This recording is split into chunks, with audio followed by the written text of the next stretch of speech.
സായിയെ ഇളക്കി വിട്ടുകൊണ്ട് സാബു വീടിനകത്തൊരു വമ്പൻ അടി ഉണ്ടാക്കാനായിട്ടുള്ള ഒരു ചെറിയ തീപ്പൊരി ഇട്ട് കൊടുത്തിരിക്കുകയാണ്. സായിയുടെ അടുത്ത് പറയുന്നു, ഓരോ ആൾക്കാരെ കുറിച്ചിട്ടുള്ള അഭിപ്രായം പറയുക. ആരായിട്ട് പറയുക? സീക്രട്ട് ഏജന്റ് ആയിട്ട് പറയുക. സായി പറയുന്നു, ഈ സംഭവം ചർച്ചയാവും, അടിയായി പ്രൊമോ വന്നിരിക്കുകയാണ്, അടിയായിരിക്കുകയാണ്. സാബുവിൻ്റെ ഫ്രണ്ടിൽ കിടന്നുകൊണ്ട് അങ്ങോട്ടും ഇങ്ങോട്ടും ഭയങ്കരമായിട്ടുള്ള അടി. കൈയും കെട്ടി സാബു നോക്കി നിൽക്കുകയാണ്. എന്താണ് സംഭവങ്ങൾ? സാബുവിൻ്റെ കൂടെ പറ്റിക്കൂടി ജിൻഡോ നിൽക്കുകയാണ്. പുറത്തെ കാര്യങ്ങൾ എന്തെങ്കിലും അറിയാൻ പറ്റുമോ എന്നറിയാൻ വേണ്ടിയിട്ട് സാബുവിന് വേണ്ടിയിട്ട് എന്തും ചെയ്യാൻ തയ്യാറായിട്ട് അപ്സര, പിന്നെ ശരണ്യ, സായി, നന്ദന ഇവരിത്രയും സാബുവിന് വേണ്ടിയിട്ട് എല്ലാ സൗകര്യങ്ങളും ഒരുക്കി കൊടുക്കുന്നുണ്ട്. പവർ റൂമിനാണ് ഇപ്പം സാബുവിൻ്റെ കയ്യിൽ നിന്ന് വഴക്ക് കേട്ടുകൊണ്ടിരിക്കുന്നത്. പവർ റൂമിനെ ഫയർ ചെയ്തുകൊണ്ടിരിക്കുകയാണ് സാബു. നിങ്ങൾക്ക് വല്ലതും അറിയാമോ? എന്തോന്നാണ് നിങ്ങളുടെ റോബോട്ടിൻ്റെ പ്രത്യേകം എന്തോന്നാണ്? കുറേ ഫീച്ചേഴ്സ് ഉണ്ടെന്ന് പറഞ്ഞാൽ എന്തൊക്കെയാണ് ഈ കുറേ എന്ന് പറയുന്ന സാധനം? നിങ്ങൾക്ക് അറിയാമോ എന്നെല്ലാം ചോദിച്ചുകൊണ്ടിരിക്കുകയാണ്. സത്യം പറഞ്ഞു കഴിഞ്ഞാൽ ഭൂലോക പരാജയമാണ് ഈ പറയുന്ന ഹോട്ടൽ ടാസ്ക്. നമുക്കറിയാം ഭയങ്കര എൻജോയ് ചെയ്ത് നമ്മൾ കാണുന്ന ഒരു ടാസ്ക്കാണ്. സീസൺ 1 മുതലേ നമ്മൾ കാണുന്ന ഒരു ടാസ്ക്കാണ് ഈ പറയുന്ന ഹോട്ടൽ വരുന്നു, അവിടുത്തെ കുറേ മരണങ്ങൾ, ദുരൂഹതകൾ, കേസ് അന്വേഷണം 1, 2, 3, 4 ഒക്കെ വെറൈറ്റി സാധനങ്ങളൊക്കെ നമ്മൾ ഈ 5 വരെയും കണ്ടു. ഇതൊരു ഭൂലോക പരാജയം. കാരണം ഇവർക്ക് കളിക്കാൻ അറിയില്ല. ഇവർ ക്യാരക്ടറിൽ നിന്ന് മാറുന്നു. ഒത്തിരി പേര് ഇവർ എന്തൊക്കെ നമ്മൾ കാണുന്ന ഒരു സംഭവമാണ്. എന്തൊക്കെ സംഭവിച്ചു കഴിഞ്ഞാലും കഴിഞ്ഞ 5 സീസണുകളിലും ഇവർക്ക് ബിഗ് ബോസ് ബസ് അടിച്ചു കഴിഞ്ഞാൽ ഇവർ ക്യാരക്ടറായിട്ടാണ് നിൽക്കുന്നത്. ഇവർക്ക് ക്യാരക്ടറൊന്നുമില്ല. ഞാൻ പവർ റൂം, ബിഗ് ബോസ് ഇടയ്ക്കിടയ്ക്ക് വിളിച്ച് പറയുന്നുണ്ട്, ഇത് ഹോട്ടലാണ്, BB ഹോട്ടലാണ്, നിങ്ങളെ കണ്ടസ്റ്റൻസ് അല്ല, BB ഹോട്ടലായിട്ട് നിങ്ങൾ പെരുമാറൂ. എവിടെ? ഇവരാരും നോക്കുന്നില്ല, നമ്മളൊക്കെ ഇവിടുത്തെ കണ്ടസ്റ്റൻസ്. ആ ലെവലാണ്. അത് ഇടയ്ക്കിടയ്ക്ക് ബിഗ് ബോസ് പറഞ്ഞിട്ട് ഇവരൊന്നും കേൾക്കുന്നൊന്നുമില്ല. ലൈവിൽ എന്താണ് നടന്നുകൊണ്ടിരിക്കുന്നത് പറയാം. Welcome back to Ansif moonlight media. Ansif. Video ആദ്യമായിട്ട് കാണുന്നവർ ചാനൽ സബ്സ്ക്രൈബ് ചെയ്യണം, വീഡിയോ ലൈക്ക് ചെയ്യണം, ഷെയർ ചെയ്യണം, കമൻറ്റ് എന്തായാലും ചെയ്യണം. അങ്ങനെ സാബുവിൻ്റെ പിറകെ പറ്റിക്കൂടി ജിൻഡോ നടക്കുകയാണ്. എന്നെ ഒരു തവണ ഇവിടെ നിന്ന് പുറത്താക്കിയതാണ്. ആ കാര്യങ്ങളൊക്കെ സാബുവിൻ്റെ പറയുന്നു. അത് ടാസ്ക് നടക്കുന്ന സമയത്താണ് പറയുന്നത്. അപ്പോൾ സാബു അതൊന്നും കുഴപ്പമില്ല, എപ്പോഴും എല്ലാ കാര്യത്തിലും ഇങ്ങനെ പഞ്ചപുച്ഛം അടക്കി നിൽക്കേണ്ട കാര്യമൊന്നുമില്ല. അപ്പോൾ അതിനുശേഷം ഞാൻ ഒരു ചീത്തയും വിളിച്ചിട്ടില്ല, ഞാനൊരു വൃത്തിയോടും പറഞ്ഞു എപ്പോഴും അങ്ങനെ ഇരിക്കണമെന്നൊന്നും ഇല്ല എന്നെല്ലാം ഈ പറയുന്ന സാബു പറയുന്നുണ്ട്. ആരടുത്ത്? നമ്മുടെ ഈ പറയുന്ന ജിൻഡോയുടെ അടുത്ത്. പിന്നീടാണ് അപ്സരയും ശരണ്യയും സായി നന്ദനയും കൂടെ സായി പറഞ്ഞിട്ട് ഒരു സ്കിറ്റ് പ്ലേ ചെയ്യുന്നത്. എന്നിട്ട് ഇവർ ഈ പറയും പോലെ സ്കിറ്റ് പ്ലേ ചെയ്യുന്നത് സൂപ്പർ സ്കിറ്റായിരുന്നു. അതിനുശേഷം ഇവർ ടിപ്പ് ചോദിക്കും. സായിയുടെ അടുത്ത് പോയിട്ട് ടിപ്പ് ചോദിക്കും. ഇത് പവർ റൂം അറിയുന്നു. പക്ഷെ അപ്പം പവർ റൂമിൽ എല്ലാവരും മീറ്റിംഗ് വിളിച്ചിട്ട് അഭിഷേക് പറയുന്നുണ്ട്, ഡിസിപ്ലിൻ കുറവുണ്ട് നിങ്ങൾക്ക്.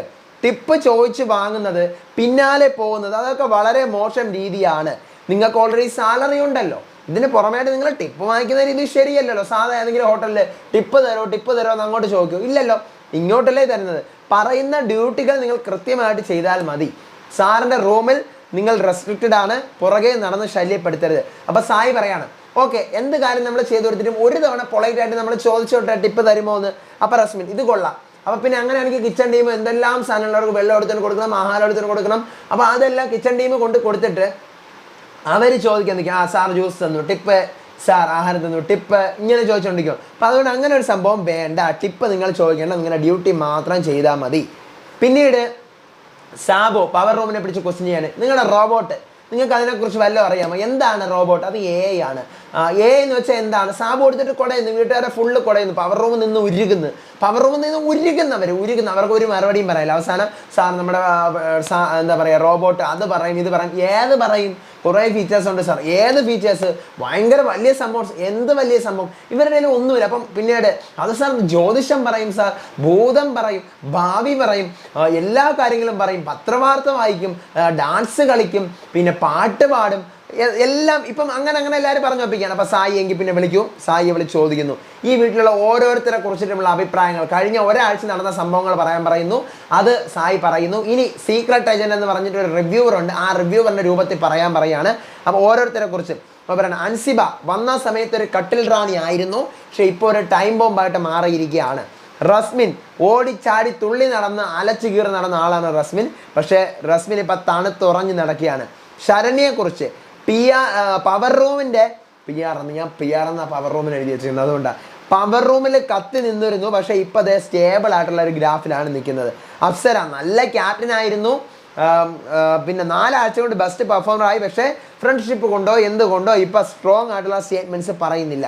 നന്ദന ഭയങ്കരിയ പെണ്ണിട്ട് ഡാൻസ് കളിച്ച് വന്ന ആദ്യത്തെ ഒരാഴ്ച ഭയങ്കരിയായിരുന്നു, പക്ഷേ ഇപ്പൊ വള്ളിക്കെട്ടുകളിൽ കയറി പിടിക്കുന്നുണ്ട്. ജിൻഡോ കൺഫ്യൂഷനാണ്, ആർക്കും ഒന്നും പിടികിട്ടുന്നില്ല. അഭിഷേക് എന്ന് പറഞ്ഞു കഴിഞ്ഞാൽ കാട്ടുതീ ആയിരുന്നു, ഇപ്പൊ അതാ വെള്ളം പൈപ്പിൽ നിന്ന് പോകും പോലെയാണ് വരുന്നത്. നോറ വാ തുറന്നു കഴിഞ്ഞാൽ കൺഫ്യൂഷനാണ്, പക്ഷെ ക്യാമറയ്ക്ക് എല്ലാം മനസ്സിലാവുന്നുണ്ട്, ക്യാമറയ്ക്ക് വേണ്ടിയിട്ടാണ് നോറ എല്ലാം കാണിക്കുന്നത്. ശ്രീതു കൺഫ്യൂസ്ഡ് ആയിരുന്നു ശ്രീതുവിന്റെ കാര്യത്തിൽ. ക്യാപ്റ്റൻ ആയതിനു ശേഷം ശ്രീതു വന്നിട്ട് മാറ്റങ്ങൾ വന്നു, പക്ഷെ വീണ്ടും പഴയ ഒരു ലെവലിലോട്ട് പോയി.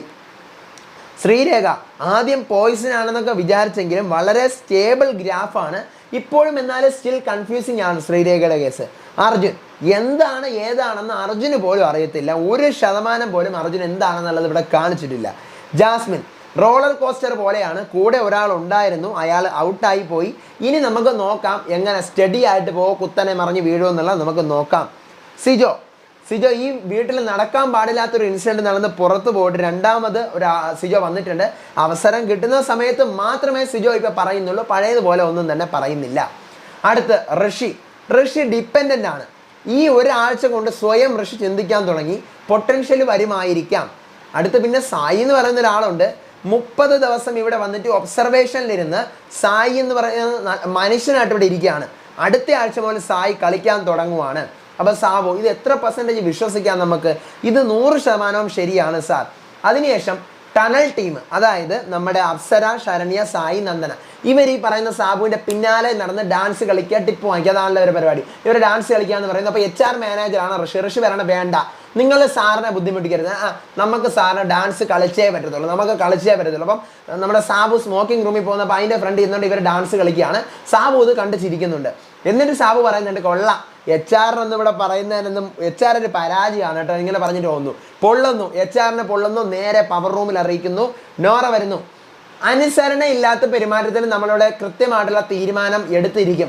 നേരെ അൻസിബ എടുത്ത് പോയി ആലോചിക്കുന്നു. അൻസിബ രാജമാത പറയുന്നു, നമുക്ക് ഫസ്റ്റ് വാണിംഗ് കൊടുക്കാം, ഇനി ആരിങ്ങനെ ചെയ്തു കഴിഞ്ഞാലും പുറത്താക്കും. കാരണം ഈ പറയുന്ന HR പറയുന്നത് കേൾക്കാതെയാണ് ടണൽ ടീം പെർഫോമൻസ് സാബുവിൻ്റെ ഫ്രണ്ടിൽ കാഴ്ചവെച്ചത്. അവരുടെ പെർഫോമൻസ് ഓക്കെ ആയിരുന്നു, പക്ഷേ HR പറഞ്ഞത് പോലും അനുസരിച്ചില്ല അവർ. അപ്പോൾ അതുകൊണ്ട് കലിയിളവിയാണ് നമ്മുടെ നോറ ഇങ്ങനെ വന്ന് പറയുന്നത്. അപ്പം ഓക്കെ, നമ്മൾ സോറി പറയുന്നു എന്നൊക്കെ പറയുന്നുണ്ട്. അപ്പോൾ ഇനി ഇത് മേലാൽ ആവർത്തിക്കരുതെന്ന് പറയുകയാണ്. പിന്നീട് ശരണ്യയും അപ്സരയും കൂടെ ഇന്ന് രാവിലെ നടന്ന ഇൻസിഡൻറ്റ് ഇതുവരെ തീർന്നില്ല. ആ സംഭവത്തിനെ കുറിച്ച് സംസാരിച്ചുകൊണ്ടിരിക്കുന്നത് കണ്ടിട്ടാണ് ഞാൻ വന്നത്. ഒരു യമണ്ടൻ അടി നടക്കുന്നുണ്ട്, ഒരു പൊരിഞ്ഞ അടി വരുന്നുണ്ട്, ഓൺ ദ വേ ആണ്. ഇതുവരെ ലൈവിൽ വന്നിട്ടില്ല, ഇപ്പം ഇനി ലൈവിൽ നടക്കുന്നുണ്ട്. എന്തായാലും ചാനൽ സബ്സ്ക്രൈബ് ചെയ്യുക, സ്റ്റേ ട്യൂൺഡായിട്ടിരിക്കുക. നിങ്ങളുടെ അഭിപ്രായങ്ങൾ മസ്റ്റായിട്ട് താഴെ കമൻറ്റ് ചെയ്യുക. വീഡിയോ ആദ്യമായിട്ട് കാണുന്നവർ വീഡിയോ ലൈക്ക് ചെയ്യുക.